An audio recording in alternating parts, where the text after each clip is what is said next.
تو اگر ایک آدمی نے مثلا دعا مانگی کہ اے اللہ میری اچھی جگہ شادی کرا دے، ٹھیک ہے، فلاں خاتون سے شادی کرا دے، اب آپ دعا مانگ رہے ہیں اور اس خاتون سے آپ کی شادی نہیں ہوئی، تو آپ یہ کہیں کہ یار میری دعا تو قبول ہی نہیں ہوئی. لیکن یہ بھی تو ہو سکتا تھا نا کہ وہ خاتون کسی اچھے آدمی سے شادی کی دعا کر رہی ہو اور آپ اچھے آدمی نہ ہو. ہاں جی. اس کی دعا قبول ہوئی کہ آپ سے شادی نہیں ہوئی. اب آپ کی دعا کا کیا بنا؟ آپ کو اللہ تعالیٰ نے اس کی جگہ جو آپ کے سوٹیبل ہے وہ عورت دے دی، یا اگر شادی ہی مقدر میں نہیں ہے تو آپ کو ثواب دے دیا. دعا تو ہر حال میں قبول ہوگی، یا تو ثواب کی شکل میں ہوگی، یا جو آپ کے سوٹیبل چیز ہے وہ ملے گی، یا یہ کہ آپ کو وہ مل جائے گا جو آپ کو چاہیے. جی. تو الگ الگ اس کے الگ الگ ہیں آپشن. سو نظام کائنات جس طریقے سے چل رہا ہے، آپ کی دعا اس وقت قابل قبول ہوگی یا اللہ تعالیٰ کے یہاں قبول ہوگی کہ کائنات کا نظام درہم برہم نہ ہو. چونکہ آپ کی دعا انڈیویجول ہے، کائنات کا نظام اللہ تعالیٰ کو اس وقت تک چلانا ہے جب تک کہ کائنات کو باقی رکھنا ہے. آپ کی دعا کی وجہ سے کائنات کا نظام درہم برہم نہیں ہوگا. جی. اچھا مفتی صاحب، ایک اس کی یعنی اویس اقبال کی جو میں نے ویڈیو دیکھی تھی نا، اس میں ایک اس نے سوال کیا تھا، تو اس کے ریلیٹڈ کافی سوال. اس نے یہ سوال کیا تھا کہ میں دعا کو تب مانوں گا اگر کسی شوگر کے مریض کی کٹی ہوئی ٹانگ دوبارہ اٹھ جائے. تو مفتی صاحب کیا اسلام میں اگر ایسا ہو کہ شوگر کے مریض اس کی ٹانگ کٹ گئی اور اس نے دعا مانگی اور ٹانگ اگ کر دوبارہ آ گئی، تو کائنات کا جو نظام ہے وہ درہم برہم ہوا کہ نہیں ہوا؟ مطلب کیسے مصعب آپ سمجھائیے ذرا. وہ اس طریقے سے کہ بھائی جس کی بھی ٹانگ کٹ رہی ہے سارے دعا مانگ لیں، سب کی ٹانگ اگ جائے. ہاں جی. تو اگر ٹانگیں اس طرح اگنے لگیں، آرگنز اس طرح اگنے لگیں، تو ہمیں جو کاز اینڈ ایفیکٹ کے نظام میں اللہ تعالیٰ نے باندھا ہے، تو ہم کاز اینڈ ایفیکٹ کے نظام سے تو آپ آزاد ہو گئے. پھر ہماری ٹانگ ہی کا کیا کمال ہے؟ ہر چیز اسی طریقے سے ہو جانی چاہیے کہ ہم دعا مانگے کھٹ سے سونے کا پہاڑ موجود، ہم دعا مانگے پاکستان کی اکانومی ایک دم ٹھیک، ہم دعا مانگے ہرمز ایک دم کھل گیا، ہم دعا مانگے اور اسرائیل ایک دم ختم. پھر تو ہر چیز میں ایسا ہی ہونا چاہیے نا. ہاں جی. ہاں جی. تو کائنات کا نظام تو درہم برہم ہو جائے گا، کاز اینڈ ایفیکٹ پہ تو چلنے کا نہیں آپ کی دعا کے چکر میں. اور حضرت مرتد تو یہ بھی دعا مانگتے ہیں کہ ہم ترنت ہی مر جائیں. یہ بھی ہے. تو کائنات کا نظام درہم برہم نہیں ہوگا کسی کی دعا کی وجہ سے. اگر ایسا ہونے لگے تو پھر دنیا میں کوئی بھی آدمی کافر نہیں ہوگا، پھر اکاؤنٹیبلٹی نہیں ہوگی. پھر انسان ہی کا کیا کام ہے؟ سب فرشتے ہی تھے. اگر وہی ہونا تھا جو فرشتے چاہتے تو پھر ایول بھی نہ ہوتا، کچھ بھی نہ ہوتا. تو دیکھیں، اگر آپ نے ایک مفروضہ مان لیا، ایک ہائپوتھیسس مان لی کسی کی، بلکہ ہائپوتھیسس بھی نہیں ہے، دماغ کی اپج ہے، اگر وہ مان لی تو پھر بات کہاں تک جائے گی؟ اچھا مفتی صاحب، شوگر پیشنٹ کی ٹانگ سے شروع ہو کر آبنائے ہرمز سے لے کر اسرائیل تک چلی گئی. جی. بس اب دوسرے کالر کی طرف بڑھیں گے ریشنل بھائی. اگلی مرتبہ آئیے گا انشاءاللہ، جلدی کر رہے ہیں کیونکہ بہت سارے کالرز ہیں. ہاں جی. غالب کمال بیچارے اتنی ہی ہمت کر سکتے ہیں، اور یہ لوگ پھانسی پہ لٹکائے جانے سے پہلے ہمدردی کے مستحق ہیں. یعنی یہ جو انہوں نے بلاسفیمی کی ہے، اگر کہیں اسلامی قانون ہوگا تو ظاہر ہے کہ پھانسی پہ لٹکائے جائیں گے، اور لٹکائے جانا بالکل ٹھیک ہوگا. لیکن اس سے پہلے میں ان کی مینٹل اسٹیٹ کی اسے میں ہونے کی وجہ سے، جو بالکل ایک دم شیطانی مینٹل اسٹیٹ ہے، اس کی وجہ سے ان سے ہمدردی بھی رکھتا ہوں کہ بیچارے کتنے زیادہ مجبور ہیں کہ دلیل نہ ہونے کی وجہ سے فرسٹریشن کا شکار ہوتے ہیں، اور پھر ہم مسلمانوں کی اسٹریم پر آ کر سوائے گالم گلوچ کے اور کچھ نہیں کرتے. یہ وہی لوگ ہیں کہ جنہیں مسجد کے سامنے آتے ہی جسم میں کچھ ہوتا ہے اور اچانک ڈانس کرنے لگتے ہیں کہ نہیں ہم مسلمانوں کے سامنے بندر والا تماشا کریں گے مسجد کے سامنے آ کر. یہ وہ لوگ ہیں. تو بیچارے ان کی اتنی ہی اوقات ہے.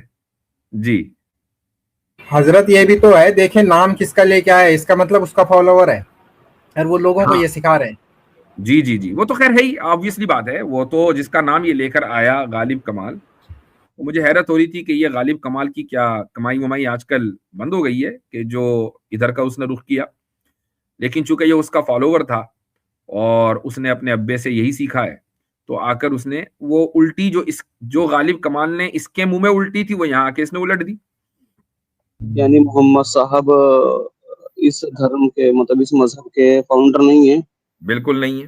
آج کل میڈیا میں بہت چلتا ہے وہ کہ مطلب جو مسلمانوں کا ایک الگ قانون ہے، کیا بولتے ہیں، شریعہ، یہ اس کی کیا ڈیٹیل ہے؟ مجھے بتائیں کہ دنیا میں کوئی ایک بھی مورت ایسی ہے کہ جس کے بارے میں آپ یہ کہہ سکیں کہ یہ مورتی اس خدا کی ہے کہ جس نے انسان کو بنایا ہے؟ جی مفتی جی، میں کوئی ڈیبیٹ تو نہیں کرنے آیا ہوں، مطلب میں خود ویسے کچھ سیکھنے آیا ہوں. جی یہ مسلمانوں میں جیسے ہم سنتے ہیں دین، اسلام، مذہب، ہاں جی، مطلب دین، اسلام، مذہب اور موبن، یہ کیا مطلب ان میں کیا فرق ہے، کیا کیا چیزیں ہیں دونوں یہ ساری؟ آپ نے یہ الفاظ بہت سنے ہوں گے، تو میں آپ کو ان الفاظ یا ان ورڈز کی جو ایکسپلینیشن ہے وہ دے دیتا ہوں تاکہ آپ کو مطلب سمجھ. ان میں فرق کیا ہے؟ جی میں وہی بتا رہا ہوں. دیکھیں، دین کہتے ہیں زندگی گزارنے کے طریقے کو، ٹھیک ہے. اب زندگی گزارنے کے طریقے میں ساری چیزیں آ گئیں کہ آپ کا بلیف کیسا ہونا چاہیے، آپ کی پریکٹس کیسی ہونی چاہیے، پھر پریکٹس میں آپ کی اکنامیکل پریکٹسز کیسی ہونی چاہیے، آپ کی پولیٹیکل پریکٹسز کیسی ہونی چاہیے، آپ کی سوشل پریکٹسز کیسی ہونی چاہیے. ساری چیزیں جو ہیں دین کے اندر آ جاتی ہیں. ٹھیک. اسلام اس دین کا نام ہے جو آپ کو یہ پورا پیکج دیتا ہے. ٹھیک ہے، اسلام اس دین کا نام ہے، لیکن یہ دین انسان کو 1400 سال پہلے نہیں ملا ہے. یہ دین خصوصاً جو بلیف ہونا چاہیے انسان کا، یہ پہلے انسان کو مل گیا تھا. چونکہ اسلام کے معنی ہے submission to the will of God, خدا کی مرضی کے مطابق اپنی زندگی گزارنا. تو جو پہلا انسان اس دنیا میں آیا اس نے اپنی زندگی خدا کی مرضی کے مطابق گزاری. اس لیے ہم اس پہلے انسان کو بھی مسلمان کہتے ہیں اور اس کے دین کو بھی اسلام کہتے ہیں. ہاں کچھ چینجز ہوتے رہے ضرورتوں کے مطابق، مثلا میسوپوٹیمیا میں جو پریکٹیکل جو لائف اسٹائل ہوگا وہ کچھ دوسرا ہوگا، اس کے مطابق جو گائیڈ لائنز ہوں گی وہ دوسری ہوں گی، اور روم میں دوسری ہوں گی اور ایجپٹ میں دوسری ہوں گی. تو زمانہ بدلتا رہا تو کچھ نہ کچھ چینجز آتے رہے، لیکن جو بنیادی سسٹم آف بلیف ہے وہ باقی رہا ویسا ہی کا ویسا ہی. وہ آج بھی ویسا ہی ہے، پہلے انسان کو بھی ویسے ہی دیا گیا تھا. تو اب آپ نے دین اور اسلام میں تو فرق یہ سمجھ لیا. اب آ جائیں مومن. مومن اس شخص کو کہتے ہیں جو اس دین میں یقین رکھتا ہو.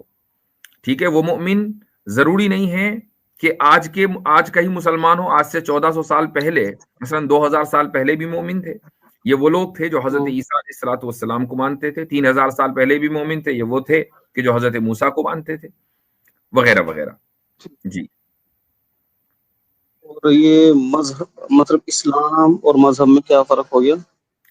مذہب اردو میں الگ معنی میں استعمال ہوتا ہے اور عربی میں الگ معنی میں استعمال ہوتا ہے. اردو میں مذہب استعمال ہوتا ہے دھرم کے معنی میں. ٹھیک ہے بھائی، آپ کا یا ریلیجن کے معنی میں کہہ لیں کہ آپ کا ریلیجن کیا ہے. تو اردو میں پوچھتا بھائی آپ کا مذہب کیا ہے، کوئی کہتا ہے جی میرا مذہب کرسچینٹی ہے، کوئی کہتا ہے میرا مذہب اسلام ہے. ٹھیک ہے، ریلیجن کے معنی میں استعمال ہوتا ہے. لیکن عربی میں یہی لفظ اسکول آف تھاٹ کے معنی میں استعمال ہوتا ہے. تو یہ ڈیپینڈ کرتا ہے کہ آپ کس کانٹیکس میں بات کر رہے ہیں. مطلب اسلام کوئی مطلب یہ پوچھے مذہب کیا ہے تو کہے گا مسلمان کے اسلام، یہ ایک ہی بات ہے. وہ یہ کہے گا کہ اسلام ہے، چونکہ دھرم کا نام اسلام ہے اور ریلیجن کے لیے مذہب کا لفظ استعمال ہوتا ہے. تو مطلب آپ کہہ رہے ہیں کہ پہلا انسان بھی وہ تھا دین والا، دین بولتے ہیں. بالکل. یعنی محمد صاحب اس دھرم کے مطلب اس مذہب کے فاؤنڈر نہیں ہیں؟ بالکل نہیں ہے. کون ہے مطلب؟ یہ مذہب کا کوئی بھی فاؤنڈر نہیں ہے، چونکہ اگر مذہب کا یا کسی بھی ریلیجن کا کوئی فاؤنڈر ہوگا تو وہ ریلیجن انسانی ہوگا.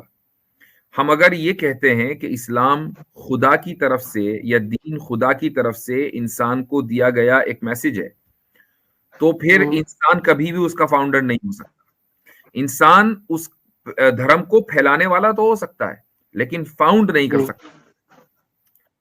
تو اس دھرم کو، جس کو ہم دین کہہ رہے ہیں، اسلام کہہ رہے ہیں، یہ خدا کا دیا ہوا ہے، جس جو پہلے انسان کو بھی وہی دین ملا اور آخری انسان کو بھی وہی ملے گا. ہاں، محمد صلی اللہ علیہ وسلم جتنے بھی پیغمبر آئے ہیں ان میں آخری پیغمبر ہیں، آخری میسنجر ہیں. ایک شبد آتا ہے آج کل میڈیا میں بہت چلتا ہے وہ، کہ مطلب جو مسلمانوں کا ایک الگ قانون ہے، کیا بولتے ہیں، شریعہ. شریعہ. یہ اس کی کیا ڈیٹیل ہے؟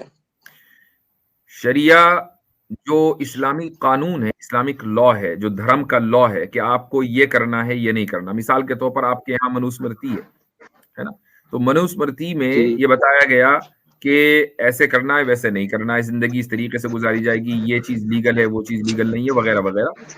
تو اس پورے کوڈ آف کنڈکٹ کو شریعہ کہا جاتا ہے. یعنی اسلام کا قانون ہے وہ. جی ہاں، اسلام کا جو قانون ہے اس کو شریعہ کہا جائے گا. مثلا شریعت میں یہ بھی ہے کہ آپ نماز کیسے پڑھیں گے. اب ایک آدمی کو آپ نے کبھی ہو سکتا ہے اپنی زندگی میں کسی کو دیکھا ہو نماز پڑھتے ہوئے کہ ہم ہاتھ اٹھاتے ہیں، پھر ہاتھ باندھتے ہیں، نیچے جھکتے ہیں، رکوع میں جاتے ہیں، سجدہ کرتے ہیں. یہ شریعت کا حصہ ہے، یہ بھی قانون میں لکھا ہوا ہے کہ نماز ایسے پڑھی جائے گی، حج ایسے کیا جائے گا، روزہ ایسے رکھا جائے گا. میرے زیادہ تر متر مسلمان ہی ہیں، تو انہیں سے میں سنتا رہتا ہوں. جی، تو یہ ہمیں کیسے پتہ لگے گا اس کا کہ مطلب یہی ہے اسلام ہے جو آپ بتا رہے ہیں کہ اسی پہ چلنا ہے اور دوسرا نہیں ہے؟ پھر اتنے سارے کیوں ہیں؟ یہ بڑی کنفیوژن ہے.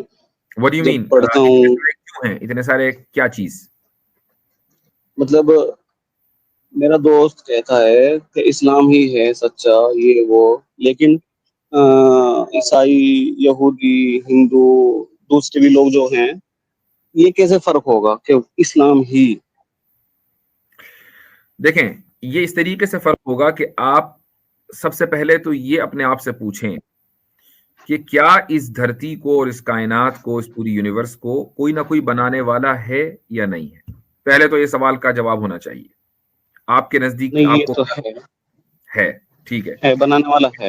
اچھا، جس نے اس کائنات کو، اس یونیورس کو بنایا ہے، ہمیں اور آپ کو بنایا ہے، کیا وہ اس نے ہمیں ویسے ہی چھوڑ دیا کہ چلو بھائی جاؤ اپنا جانوروں کی طرح رہو، چرو، کھاؤ، پیو اور مر جاؤ؟ یا یہ کہ کوئی ہمیں گائیڈ لائنز بھی دی ہوں گی کہ زندگی کیسے گزارنی ہے؟ وہ تو انسان خود جب ترقی کرتا ہے خود سیکھتا ہے نا. نہیں، یہ کوئی ضروری نہیں ہے. اگر انسان خود سیکھے گا تو کیا سیکھے گا؟ چونکہ زندگی کا کوئی نہ کوئی مقصد تو ہونا چاہیے.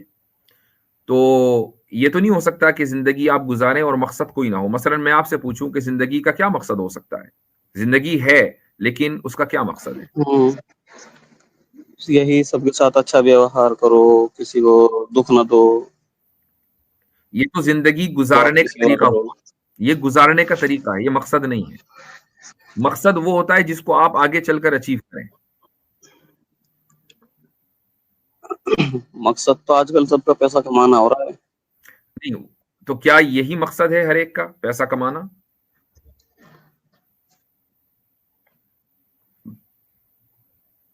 ہر ایک کا تو نہیں پتا، لیکن نہیں، ایک آئیڈیل آبجیکٹو زندگی کا کیا پیسہ کمانا ہونا چاہیے؟ نہیں ہونا چاہیے، نہیں کہہ رہا میں. ہمیں ہونا آج چاہیے کل کہ ہو رہا ہے سب کا. جو ہو رہا ہے اسے چھوڑ دیجئے، ہونا کیا چاہیے؟ دھیان نہیں دیا کہ کبھی اتنا کیا مقصد ہونا چاہیے انسان کا. اصل یہی بات ہے، یہی مین سوال ہے، اور یہیں سے آپ کو جواب ملے گا کہ زندگی کا کیا مقصد ہونا چاہیے. میں آپ سے سوال کرتا ہوں، اگر آپ کی زندگی کا مقصد پیسہ کمانا ہونا چاہیے، مان لیں تھوڑی دیر کے لیے، تو آپ کتنے پیسے میں سیٹسفائیڈ ہو جائیں گے؟ ایسے تو انسان کا پیٹ کبھی نہیں بھرتا. ایگزیکٹلی. تو ایسا مقصد بنا کر کیا فائدہ کہ جو مقصد کبھی آپ اچیو ہی نہ کر سکیں؟ پیٹ تو کبھی نہیں بھرے گا نا. جی. اس کے علاوہ کچھ اور سوچیں. آپ تھوڑا مجھے شارٹ میں سمجھائیں گے. میں سمجھا وہی سمجھا رہا ہوں, میں اسی پر آ رہا ہوں. میں بھی تھوڑا سا برین اسٹارمنگ کر رہا ہوں. تو آپ ہی بتائیں کہ چلو بھائی پیسہ تو مقصد نہیں ہے, اور کیا ہونا چاہیے؟ جی کھانا میں آپ سے سیکھنے آیا ہوں. میں بھی آپ کو سکھا ہی رہا ہوں, ڈیبیٹ نہیں ہو رہی ہے, جی میں بھی سکھا رہا ہوں. جی میں آپ سے یہ جو سوال جواب ہو رہے ہیں نا, اس سے میں آپ کو اس طرف لے کے چل رہا ہوں تاکہ آپ کے زبان سے خود ہی نکلے کہ یار یہ مقصد ہونا چاہیے. تو مجھے بتائیں کہ کھانا پینا مقصد ہونا چاہیے, کیونکہ کھانے پینے سے بھی انسان کا پیٹ کبھی نہیں بھرتا. وہ تو ضرورت ہو گئی, وہ تو ضرورت ہے, بالکل. تو مقصد ایک ایسی چیز ہونی چاہیے کہ جس کو سامنے رکھ کر آپ اس دنیا میں بھی اور اس دنیا کے بعد جو اگلا جنم ہے اس میں بھی آپ کامیاب ہو سکیں. اب یہاں سوال ہوتا ہے, تو کیا واقعی اگلا جنم ہے؟ میں آپ سے پوچھتا ہوں, آپ وہی پوچھنے والا تھا. اگلا جنم ہونا چاہیے؟ میں جہاں پلا بڑا ہوں, مطلب ہمارے حساب سے, ہمارے دھرم کے حساب سے, اس پہ تو میں بلیو نہیں رکھتا. 7 یا 6 جنم یہ وہ. اگلا جنم کا مطلب یہ نہیں ہے کہ آپ اسی دنیا میں آئیں. یہ جو 6 جنم 7 جنم 10 جنم کی بات ہوتی ہے, وہ یہ کہ ایک آدمی مر گیا اور اگلا جنم بھی اس کا اسی دنیا میں ہو گیا, اور وہ پھر اپنے کرما کا پھل کے مطابق اس کا جنم ہوا ہے. میں آپ سے یہ پوچھ رہا ہوں کہ اگلا جنم ہونا چاہیے, نہیں مرنے کے بعد بس ختم ہو جانا ہے, کچھ نہیں, یا آگے گاڑی چلے گی, کہیں اور چلے گی, کسی اور ورلڈ میں چلے گی؟ اسلام کے حساب سے تو میرے خیال سے اگلا جنم ہے. بالکل اگلا جنم ہے, اور اگلا جنم اس دنیا میں نہیں ہے, کسی اور دنیا میں ہے, لیکن ہے. اب اس پر سوال کرتے ہیں آپ سے کہ امیجن کریں کہ ایک آدمی, میں ایک آپ کو سینیریو دیتا ہوں, خود ہی آپ اس کا جواب دیں. ایک آدمی نے 2 قتل کیے اور فائنلی وہ پکڑا گیا اور اس کو سزا ہوئی. کتنی مرتبہ اس کو سزائے موت دی جائے گی؟ موت تو آ گئی, بس ایک ہی بار آ گئی. تو اگر ایک قتل کا بدلہ 1 موت ہے تب تو پھر انصاف ہو گیا, لیکن 100 قتل کا بدلہ 1 موت ہو, یہ تو انصاف کی بات نہیں ہے. تو انصاف ابھی پورا کہاں ہوا؟ اب یہ جو 99 لوگ ہیں جن کو انصاف نہیں ملا, اگر اگلا جنم نہیں ہے تو ان کو کبھی انصاف نہیں ملے گا. ایک اور سوال آپ سے کرتا ہوں.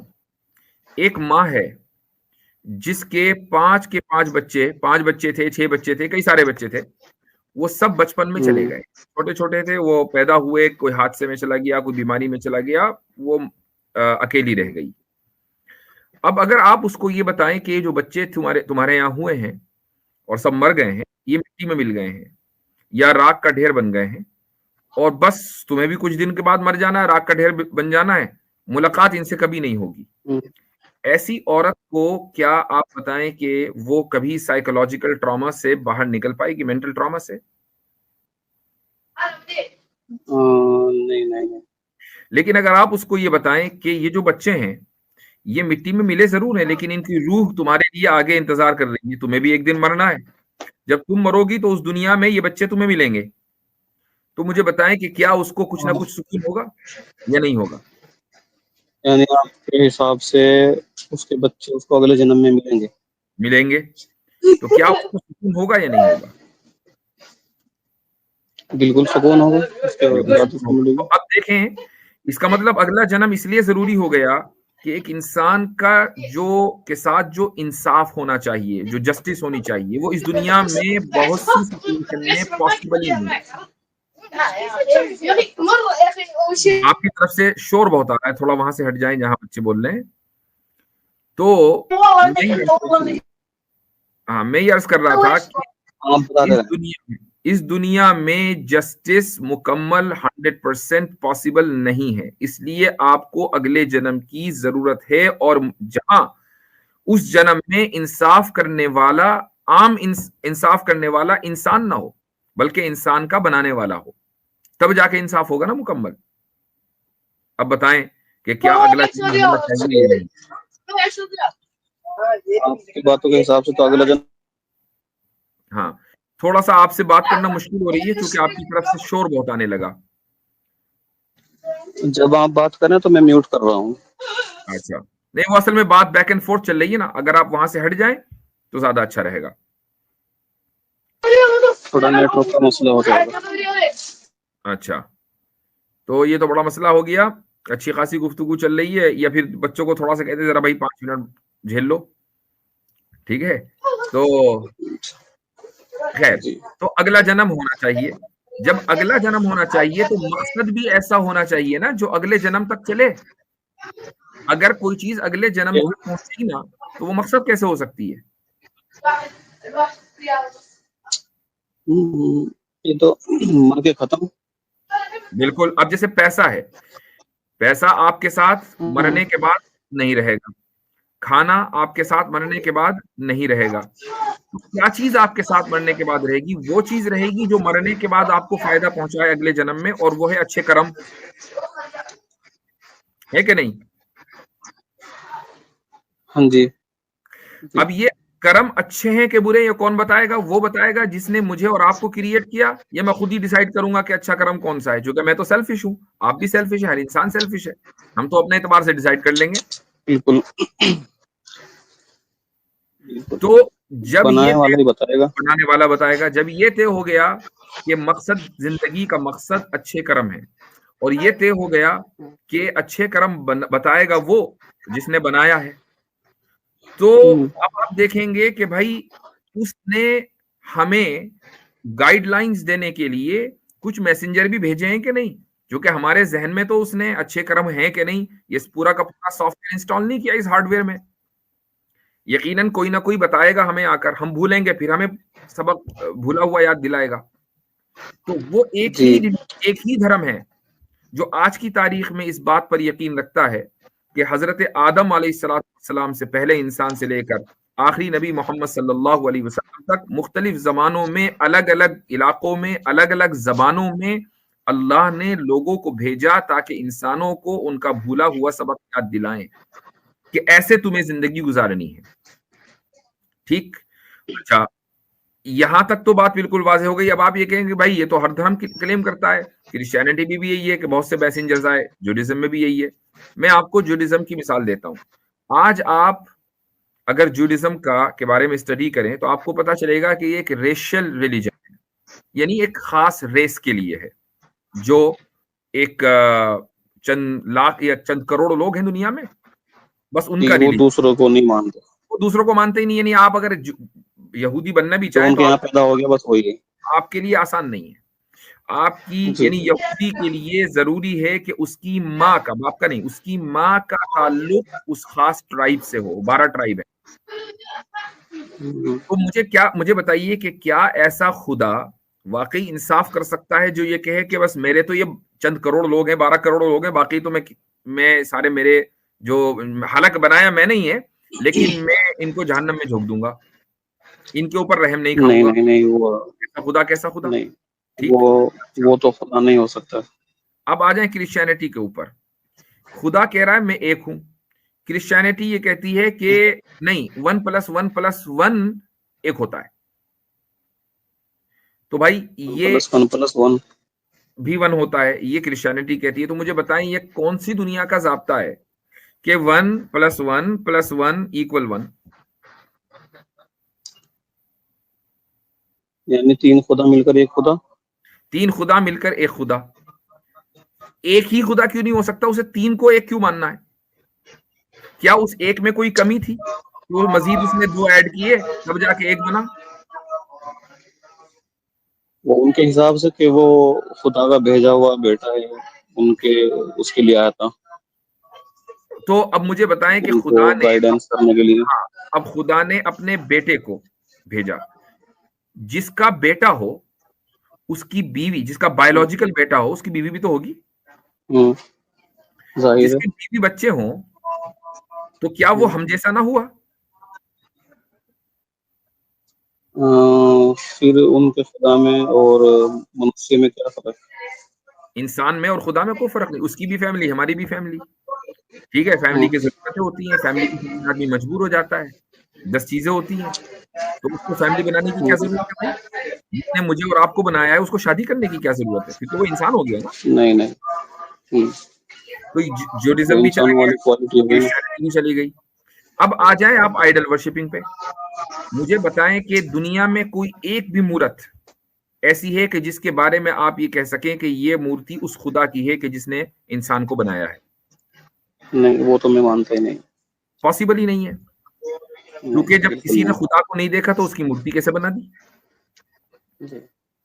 تو آپ کے پاس میرے بھائی دنیا میں ایک ہی آپشن ہے جو کلیئرٹی کے ساتھ آپ کو زندگی کا مقصد بتاتا ہے, اور آپ کو یہ بتاتا ہے کہ خدا کون ہے, یہ بتاتا ہے کہ اس کی عبادت کیسے کرنی ہے, یہ بتاتا ہے کہ وہ ایک ہے اور اس کا کوئی روپ نہیں ہے, اس جیسا کوئی نہیں ہے, اس کا کوئی اوتار نہیں ہے, اور اس نے اپنے میسنجرز انسان کی ہدایت کے لیے دنیا کے ہر کونے میں اور ہر زبان میں بھیجیں,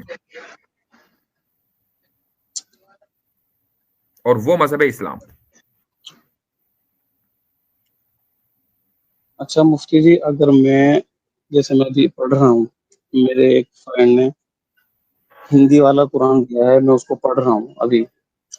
اگر میں مسلمان بنتا ہوں, چلو خیر وہ تو جو میرے گھر کی جو دقت ہوگی وہ ایک الگ چیز ہے, لیکن میں اسلام میں آنے کے بعد میں کون سا والا مسلمان بنوں؟ آپ صرف مسلمان بنے, کون سا والا کچھ نہیں ہوتا. یہ جو ڈویژن جیسے ہے, یہ جو ڈویژن میرا ہے, متر ہے, میں بتاتا ہوں آپ کو, کون سا والا کوئی مسلمان نہیں ہوتا, مسلمان مسلمان ہوتا ہے. آپ کو صرف ایک چیز ماننی ہے, بلکہ دو چیز ماننی ہے. آپ اسلام جب بھی اسلام میں داخل ہو اپنی مرضی سے, آپ یہ کہ بھائی میں قرآن کو اور سنت کو مانوں گا, قرآن اور سنت پر چلوں گا. سنت کیا ہے؟ سنت ہے رسول اللہ صلی اللہ علیہ وسلم کا ٹریڈیشن. انہوں نے کس طریقے سے کیا کیا یہ ہمارے پاس محفوظ ہے. انہوں نے نماز کیسے پڑھی, انہوں نے روزہ کیسے رکھا, انہوں نے حج کیسے کیا, انہوں نے تعلیم کیسے دی, انہوں نے یعنی جو فائنینشیل گائیڈ لائنز ہیں وہ کیسے دی, پولیٹیکل گائیڈ لائنز کیسے. میں سنت کو مانوں گا, قرآن کو مانوں گا, سنت کو مانوں گا. آپ پکے اور سچے مسلمان ہیں. That's all what you need to do. جیسے یہ میرا مسلم متر ہے, یہ پڑھا ہے یہاں پہ, اس نے کیا بولتے ہیں اس کو, دیوبند میں پڑھ کے آیا.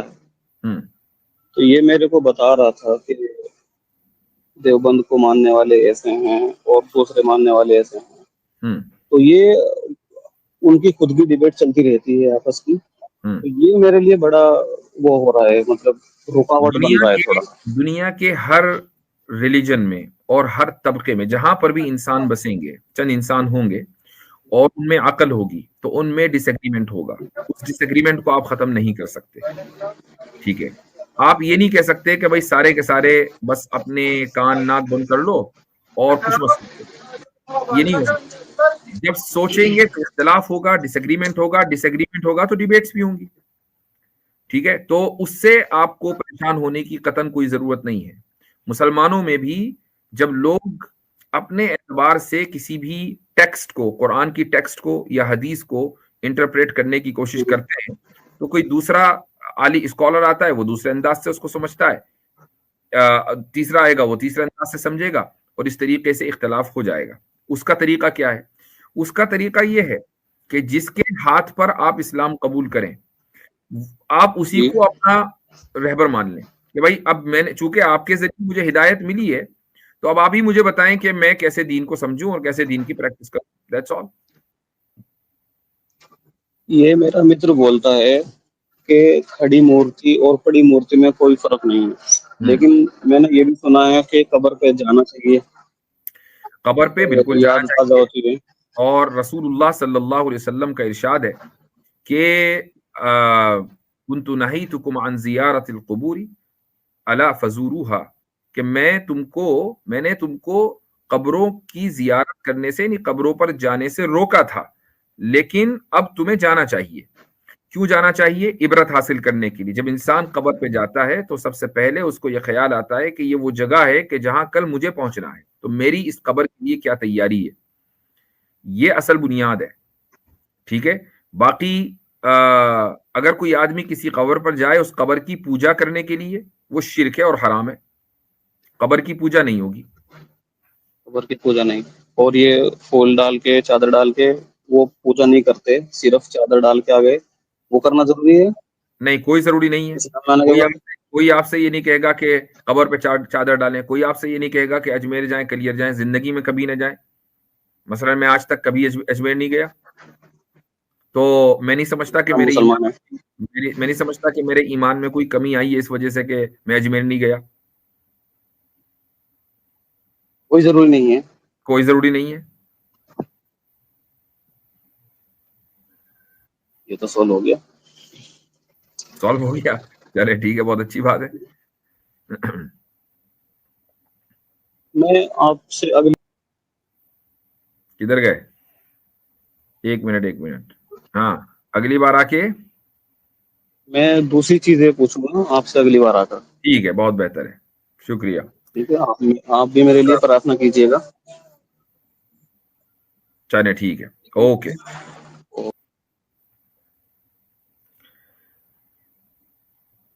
چلے بھائی. بہت کم موقع ایسے ہوتے ہیں مفتی صاحب کہ جب ہمیں اصل دعوت کرنے کا موقع ملتا ہے. ان میں ہاں، سے ایک بالکل موقع ایسا ہے. ہی ہے. بالکل ایسا ہی ہے.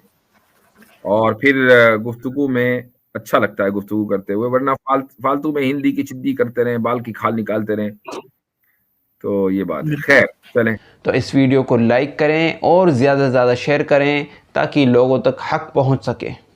إن القرآن لنور يتفجر في جنباتي يرفعني عند مليك الخلق لأعلى الدرجات. إن القرآن لنور يتفجر في جنباتي يرفعني عند مليك الخلق لأعلى الدرجات.